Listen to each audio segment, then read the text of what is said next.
coming in for Cal's Rule. So the spawning placements right here not really making that big of a difference, but we do see them, of course, splitting the map in half right here.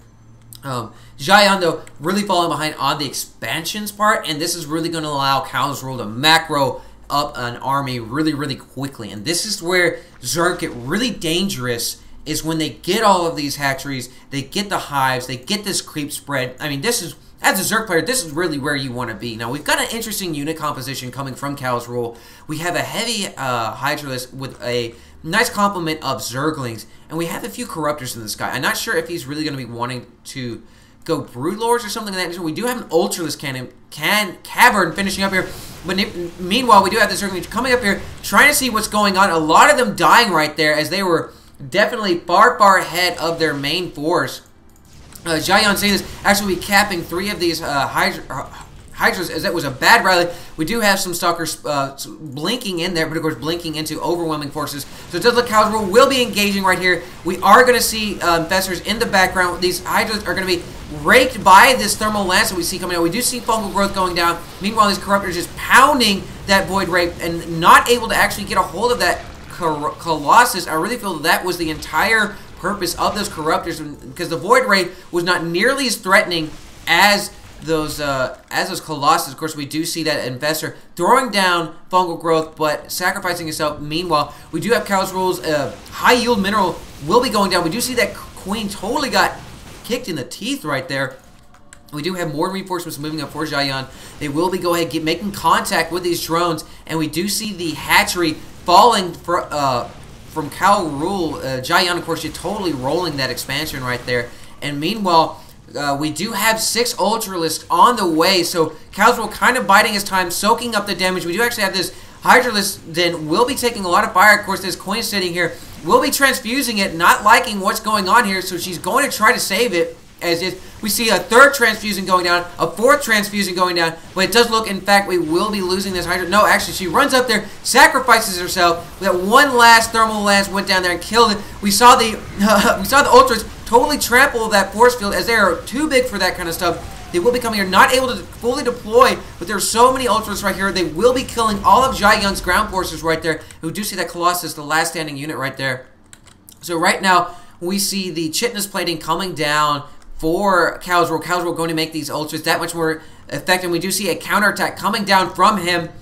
And we do see Templar coming in. We do see them actually morphing into an Archon. These Archons will be effective against these Ultras. But in the meantime, we kind of had them tap dancing around. They will be moving up here into this expansion. We have some lazy probes right there, as that's not where you want to be with your probes. This one Corruptor getting a tail full of Void Ray Beam. And we do have more Ultras contact right here. They are going to be chewing into these units.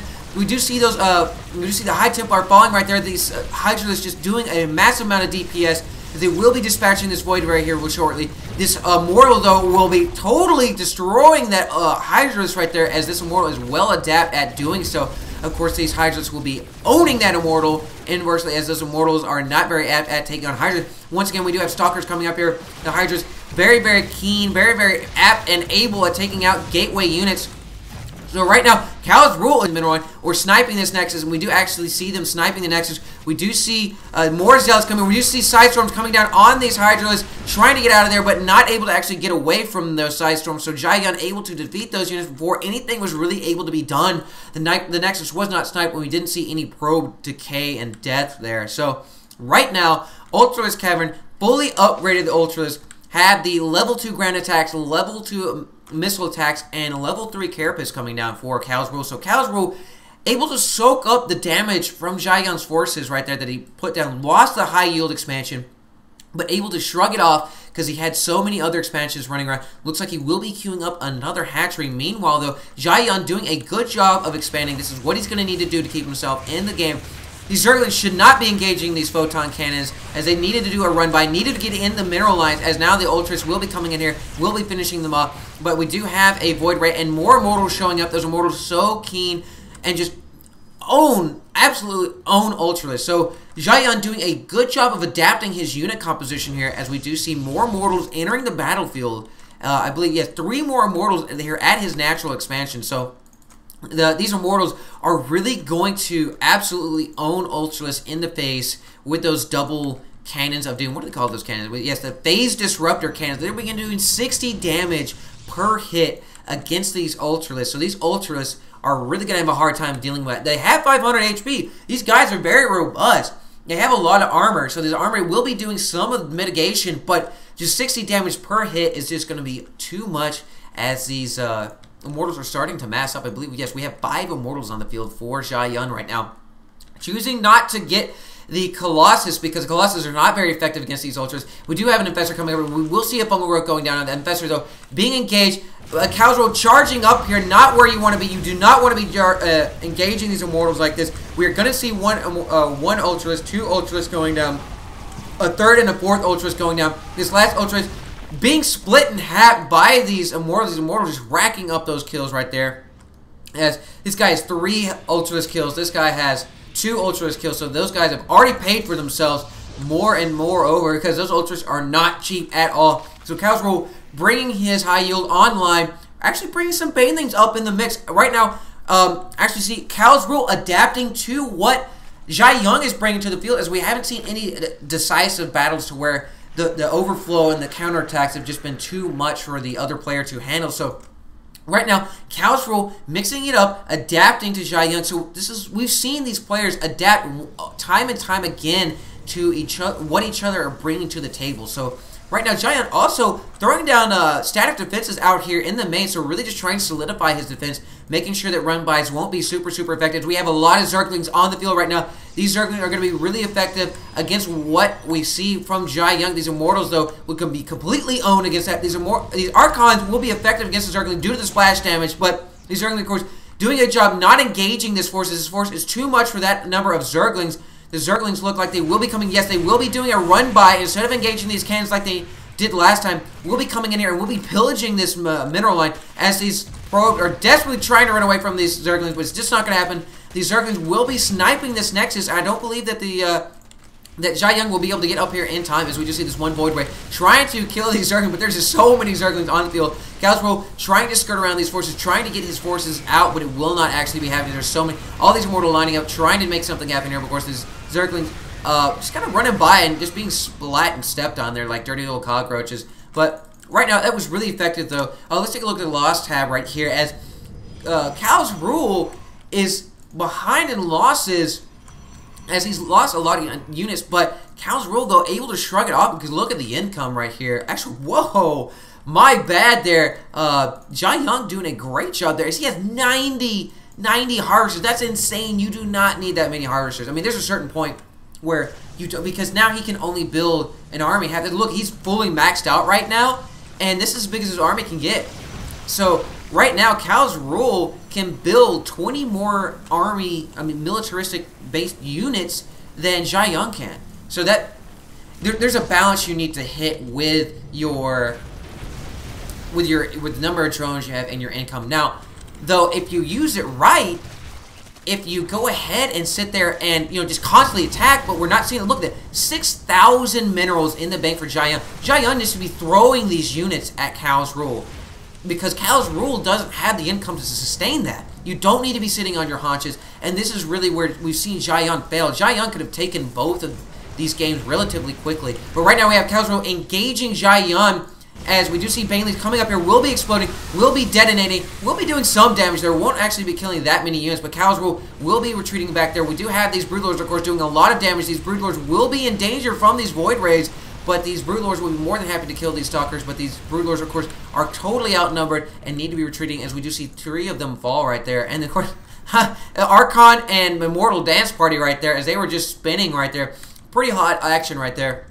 Meanwhile, Xia Yun will be once again moving up here, will be threatening the expansion, but we do see Bungle Growth going down on these units. We do see a lot of Corruptors in the air, and Ultras coming in here, wrapping up, trying to make something happen, as we don't see very many Zerglings. So these Ultras will be popped by the Immortal, but actually see all those Immortals go down, as they were already softened up, and the DPS coming down from the Broodlords. We do have this Archon and this one Immortal sitting in here, though, pillaging this mineral line of Calzro. So right now, 18 kills from this Immortal, Archon. This Immortal, though, popping a few of them, not being outdone, though. 8 kills.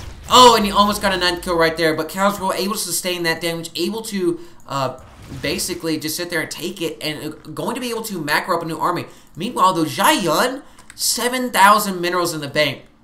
I need to see fields and fields of gateways. I want to see just entire. I mean, this needs to be all gateways. If you have this much money, there's no reason why you shouldn't be just throwing units out there and knocking out nothing. But what we do have coming down here for Jia Young, we do have Side Storms going down on this Mutalisk. All of those Mutalisks are basically being taken out there. We have one Mutalisk counting his blessings as he is left. We see more Archons coming down there. These Archons are going to be good against the good against the Ultras, good against the Mutalisks, because they're able to soak up the damage, able to do slash damage, as they have a lot of shields, as they, if I can click on one, 350 shields. And right now, of course, these Broodlords just kind of tapping on there, and the Archons just attacking the Broodlings that they're spitting off there, so not really good micro here, as they need to be attacking the Broodlords themselves, but there we go. We do actually see the Stalkers blinking in here and attacking, taking down one Broodlord. These two guys are just so slow, and that's really the Achilles heel of those Broodlords. We have another Broodlord going, kind of snickering and just shooting off a couple of these Broodlings.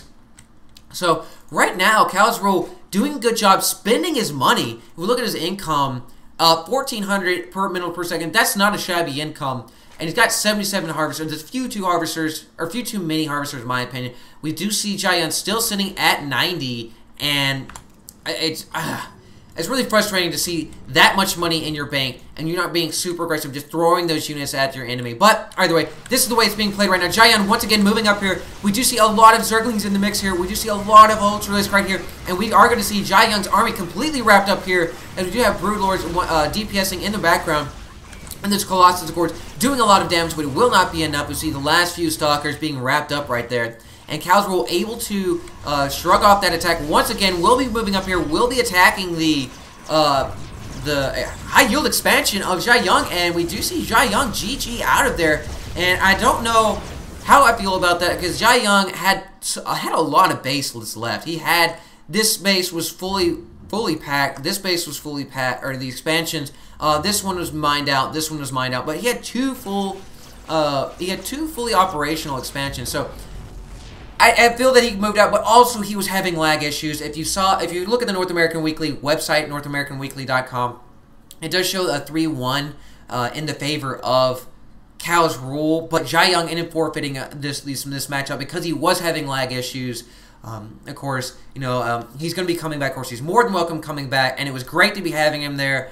And I hope you guys enjoyed these matchups, as they were kind of long, but we saw the showcase of the adaptability of these two forces. As the second game, we really saw Khazrul and Jia Young adapt to the counters that they were bringing to the table. So I know this was a long one. I won't be keeping you guys much longer, but thank you so much for joining me. Let me know what you want to see. Let me know if you like what you see. If you like what you see, go ahead and subscribe, as I do really appreciate the support that you guys give me.